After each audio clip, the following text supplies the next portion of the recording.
সুপ্রিয় দর্শক, আসসালামু আলাইকুম। আজ আমি কাঁকরোলের একটা রেসিপি নিয়ে হাজির হয়ে গেলাম। তো এই কাঁকরোলের রেসিপিটি খেতে খুবই টেস্টি। তো আমি নিয়েছি 4-5টা মতো কাঁকরোল। তো কাঁকরোলটা আমি চিরি চিরি করে কেটে নিয়েছি, আর নিয়েছি পেঁয়াজ, নিয়েছি ডিম।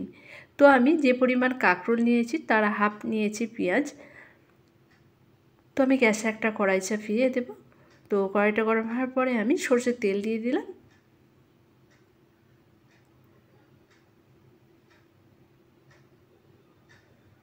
তো তেলটা গরম হওয়ার পরে আমি শুকনো লঙ্কা দিয়ে দেব। তো আমি 4-5টা শুকনো লঙ্কা দিয়ে দিলাম। তো লঙ্কাটা একটু আমি তেলে নাড়াচাড়া করে ভেজে নেব।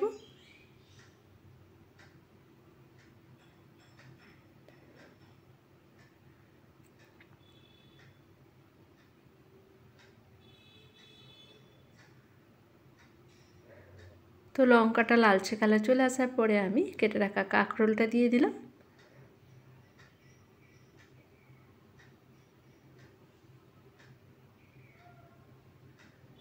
তো কাঁকরোলটা একটু আমি তেলে নাড়াচাড়া করে একটু ভেজে নেব, 1 মিনিটের মতন তেলে একটু নাড়াচাড়া করে নেব। তো একটু নাড়াচাড়া করে নেওয়ার পরে 1 মিনিটের মতন তারপরে আমি পেঁয়াজটা দেব। তো আমি পেঁয়াজটা দিয়ে দিচ্ছি।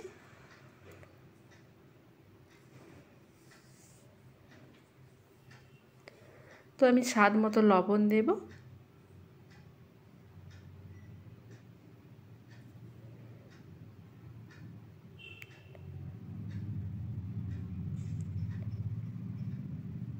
হলুদের গুঁড়ো দিলাম।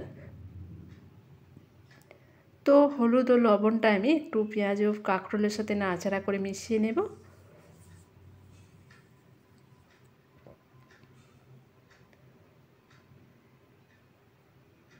তো মিশিয়ে নেওয়ার পরে আমি গ্যাসটা অল্প আঁচে রেখে 2 মিনিটের জন্য একটা ঢাকনা দিয়ে দিলাম।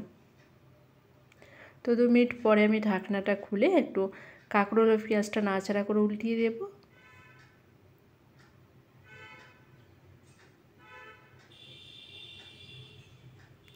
তো আমি আবার 2 মিনিটের জন্য ঢাকনা দিয়ে দিলাম। তো কাঁকরোল ও পেঁয়াজটা একটু আমি ঢাকনা দিয়ে ভেজে নেব। তো মাঝে মাঝে একবার করে ঢাকনাটা খুলে নাড়াচাড়া করে উল্টিয়ে দেব।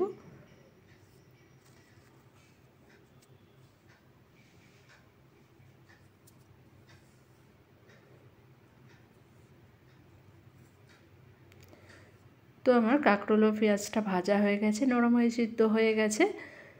তো কাঁকরোল ও পেঁয়াজটা সিদ্ধ হয়ে যাওয়ার পরে আমি মাঝখানটা একটু ফাঁক করে আমি ডিমটা দিয়ে দেব।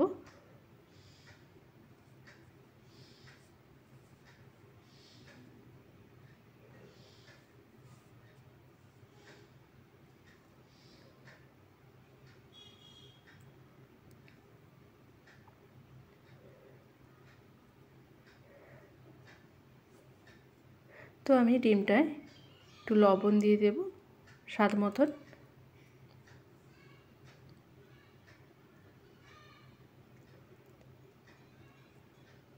তো আমি কাঁকরোলটা ডিমটার সাথে নাড়াচাড়া করে নিচ্ছি আমি। তো ডিমটা আমি কাঁকরোল আর পেঁয়াজটার সাথে মিশিয়ে নিচ্ছি।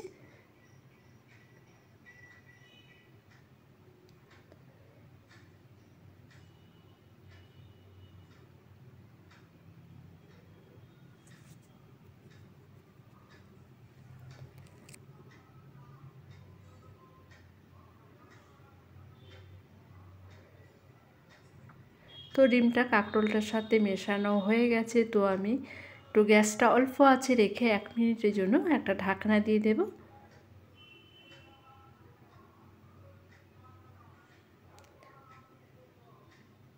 তো গ্যাসটা অল্প আঁচে রেখে আমি 1 মিনিটের জন্য একটা ঢাকনা দিয়ে দিলাম। তো 1 মিনিট পরে আমি ঢাকনাটা খুলে দিলাম। তো আমার রেসিপি রেডি হয়ে গেছে। তো এই কাঁকরোলের রেসিপি গরম গরম খেতে খুবই টেস্টি, বা রুটির সাথে খেতে খুব টেস্টি। তো বন্ধুরা, আমার রেসিপি রেডি হয়ে গেছে। তো আমি গ্যাস বন্ধ করে দিচ্ছি। তো আমার রেসিপি যদি ভালো লেগে থাকে তাহলে লাইক কমেন্ট করতে ভুলবেন না।